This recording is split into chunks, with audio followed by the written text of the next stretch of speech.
안녕하세요 여러분. 2024 수능특강 고전소설, 오늘은 숙향전이라고 하는 작품을 같이 정리해봅시다.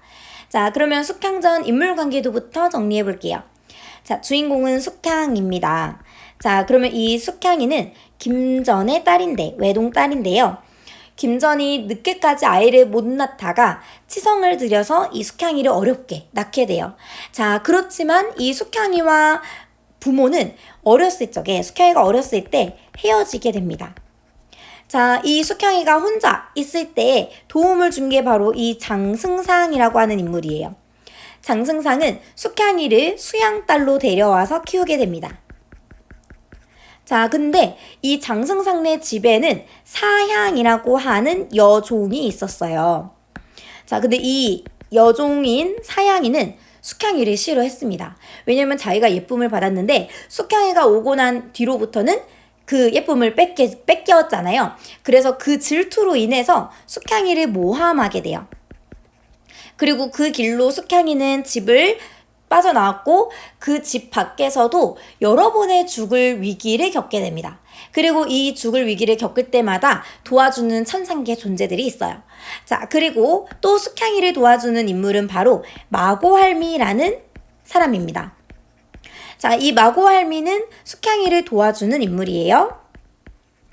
자, 근데 숙향이가 어느 날은 파랑새가 날아와서 그 파랑새를 따라가 봤더니 신성계가 나와요. 자, 이 천상계에서 숙향이는 누구를 만날 거냐면 바로 이선이라고 하는 사람을 만날 거예요. 거기에서 숙향이와 이선이 원래는 천상계 인물이고 둘이 사랑에 빠졌었다라는 것을 알게 됩니다. 자, 이렇게 사랑을 나눈 죄로 둘은 이 지상으로 내려오게 된 거예요. 적강 모티프가 드러나죠. 자, 근데 숙향이가 겪은 일을 여러분, 이선이도 똑같이 겪습니다. 이선은 꿈에서 겪어요.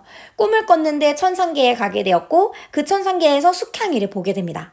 자, 꿈에서 깬 이선은 숙향이라고 하는 인물을 이제 찾으러 다니게 되거든요. 자, 그리고 결국에는 숙향이를 찾습니다.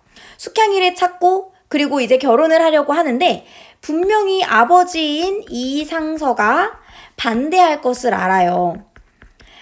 그래서 이선희는 누구에게 도움을 청하냐면 바로 여부인이라고 하는 고모에게 도움을 청하고 그리고 둘 사랑에 도움을 주는 게 바로 여부인이 될 겁니다. 자, 아까 말했듯이 이상선은 반대를 합니다. 숙향이와 이선의 사랑을 반대하고 그리고 심지어 김전에게 숙향 죽일 것을 명령하게 됩니다. 자, 그때까지만 해도 당연히 김전은 숙향이가 자신의 딸인지는 몰라요, 여러분. 모르는 채로 숙향이를 죽이려 하다가 나중에는 이제 알게 됩니다. 자, 나중에는 이상서도 허락을 하고 그리고 둘의 사랑이 이루어지는 그런 행복한 결말로 끝나게 돼요. 자, 그러면 우리 이제 내용을 좀 정리를 해보도록 할게요. 네, 지금 수능특강 본문에 실려있는 부분은 이선이 숙향이를 찾으러 다닌다고 하잖아요. 그래서 숙향이를 이제 찾고 그리고 숙향이와 만나게 되는 그 장면이 될 거예요. 마고할미가 도와주는 그런 장면이 될 겁니다. 자, 그러면 한번 볼게요. 자, 할미는 여기에서 마고할미예요. 할미가 말하기를 마침 공자를 만나러 오는 길이었나이다. 자, 그러면 이 공자가 바로 이선이에요. 이선. 숙향이라는 이름을 가진 사람이 3명이 있대요. 자, 누구누구가 될 거냐면 6번을 볼게요. 하나는 가니테부 진담의 딸이래요. 자, 그래서 이렇게 높은 벼슬의 딸이고요. 또 하나는 병부상서 왕건의 딸이래요. 여기도 높은 벼슬이죠. 자, 근데 또 하나는 빌어먹는 아이래요. 자, 그러면 이 셋 중에서 진짜 숙향이는 바로 이 빌어먹는 아이가 될 겁니다. 그래서 이 숙향이가 바로 이선이 찾는 숙향이에요. 자, 근데 우리 앞에 나왔던 이 두 인물이랑 지금 빌어먹는 아이의 차이점이 있어요. 자, 어떤 차이점이냐면 바로 신분이 다릅니다. 신분. 그래서 신분을 대조하고 있습니다. 자, 이 신분 대조를 통해서 진짜 숙향이가 지금 신분이 낮다라는 거를 지금 보여주고 있는 거예요. 자기 아버지가 누군지 자세히 모르더이다. 제가 공자를 위해 세 곳에 기별하니 2곳에서는 기꺼이 응답을 했대요. 자, 그러면 2곳은 어디냐면 바로 이 높은 벼슬들에서는 이 높은 벼슬의 집안에서는 이선을 승낙했다는 겁니다. 자, 그러면 이걸 통해서 또 뭐가 드러날 거냐면 이선 내 집안도 높은 신분이다 라는 것이 드러나죠. 그러니까 높은 벼슬의 집안에서 허락을 했겠죠. 자, 그러나 빌어먹는 아이는 응답하지 않고 이르기를 내 배필이 될 분은 요지에서, 요지라고 하는 거는 여러분 선계를 의미해요. 신선세계, 천상계를 의미합니다. 옷가락지의 진주를 가진 사람이래요. 자, 그러면 이 진주라고 하는 게 둘 사이를 알아보게 해주는 바로 사랑의 증표가 될 거예요, 여러분.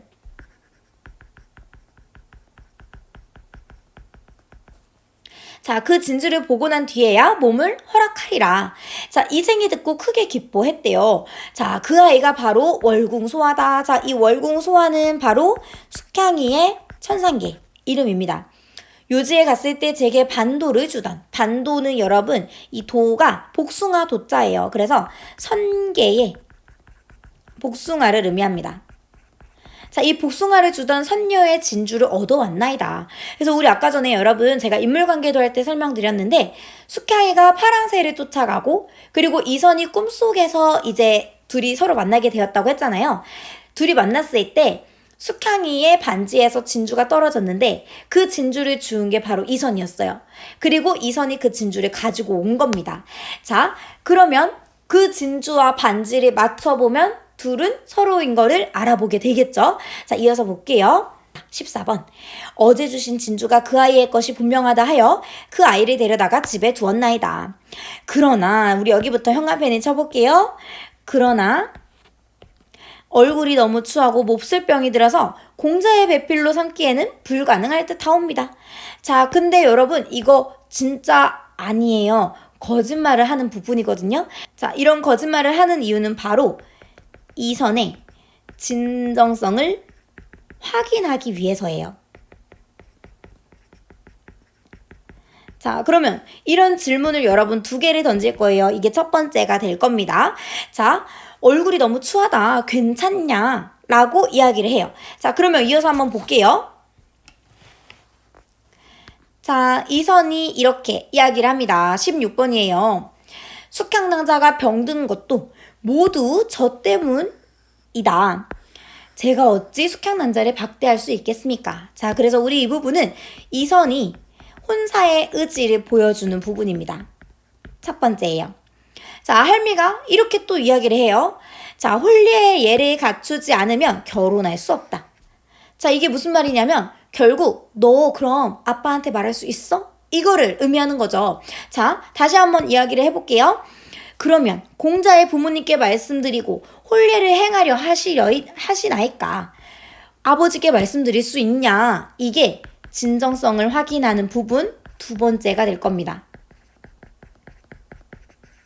자, 이랬더니 이제 이생이 이렇게 이야기를 해요.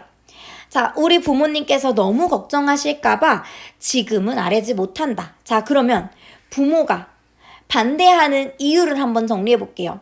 자, 이선내 부모가 반대하는 이유는 바로 숙향이의 신분이 낮기 때문입니다. 자, 고모님께 말씀드려서 예법에 따라 혼례를 행하리이다. 자, 그러면 부모님께 말씀드리진 못하지만 내가 고모님께 말씀드려서 혼사를 진행하겠다라고 해서 의지를 보여주는 부분 2번째예요. 자, 그리고 이날에 우리는 혼례를 행합시다 이렇게 이야기를 하고, 자, 그리고 이제 30번 부분을 볼게요. 한편 이생의 고모는 좌복야 여홍의 부인이래요. 자, 이 좌복야라고 하는 거는 벼슬이고요. 어린 나이에 일찍 과부가 되었대요. 자식이 없는 탓에 이생을 친아들처럼 사랑했다. 이생이 고모 댁에 가니 여부인이 이렇게 말을 합니다. 밤에 이상한 꿈을 꾸었대요. 자, 그러면 이 꿈의 내용은 바로 우리 뒷페이지에 나오는데, 자, 꿈을 먼저 좀 확인하고 올게요, 여러분. 자, 35번입니다. 꿈에서 용을 타고 광안전에 올라가니 한 선녀가 이르기를 내가 사랑하는 소아를 그대에게 주니 며느리로 삼아라 라고 이야기를 했대요. 자, 그러면 우리 다시 앞으로 갈게요. 이 꿈이 바로 이생과 그리고 숙향의 결혼을 암시하는 부분입니다. 자, 그러면 우리 이제 다시 뒤로 넘어갈게요. 자, 내 부친의 성품이 남달라서 결코 의지할 데 없는 미천한 사람을 며느리로 삼을 리 없으니. 자, 그러면 이 부분이 바로 부모가 이 결혼에 반대하는 이유예요. 즉, 혼사 장애의 원인입니다. 자, 이래서 이때 이생이 말하기를 제가 비록 죽을지언정 숙향을 버리고 다른 데로는 장가들지 않겠나이다. 그래서 우리 이 부분은 또 이생의 의지가 드러나는 부분이에요. 세 번째. 자, 46번에 한번 볼게요. 숙향이 늙은 할미 집에 있다 하니 살림살이가 변편치 못하리라 하고 예물을 잔뜩 준비해서 보냈대요. 그래서 우리 이 부분은 고모인 여부인의 성품이 드러나는 부분입니다.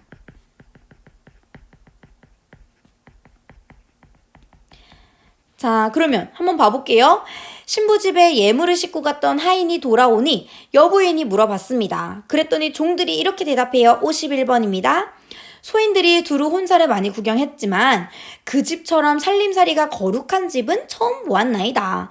자, 그러면 우리 지금 이 부분에서는 여러분 아까 마고 할미 있잖아요. 이 할미가 그냥 평범한 인물은 아니다라는 게 드러날 거예요. 왜냐면 이 마고 할미는 술을 팔아서 생계를 유지하는 사람인데, 자, 술을 팔고서 생계를 유지하는 집안인데 이렇게 예물들이 많을 수가 없잖아요, 여러분. 근데 예물들이 아주 가득하고 살림살이가 거룩하다라는 것은 이 할미가 사실은 천상계 존재예요. 이 천상적 존재다라는 것을 암시하는 겁니다. 이생이 고모님께 하직 인사를 올리고 새신랑의 차림새를 갖추어서 할미 집에 갑니다. 자, 이제 결혼식 날이에요. 할미 집에 가니 여기부터 묶어볼게요. 자, 여기까지 묶어볼게요. 인간 세상에서는 보지 못하던 것들이었다. 그래서 우리 지금 이 부분은 할미 집을 묘사하는 부분인데, 묘사한 부분을 봤더니 여러분, 자, 인간 세상에서는 보지 못하던 것들이 막 있었대요. 그러면 이걸 통해서도 마찬가지로 할머니가 비범한 인물이구나 라는 게 드러납니다. 그리고 여기에서 선계의 모습이 드러나는 거죠. 자, 그러면 여기까지 우리 본문 내용 정리하고요. 블로그에 제가 중요한 내용들을 올려놓을 거니까 블로그를 꼭 한번 확인해 주세요, 여러분. 자, 여기까지 정리할게요. 안녕.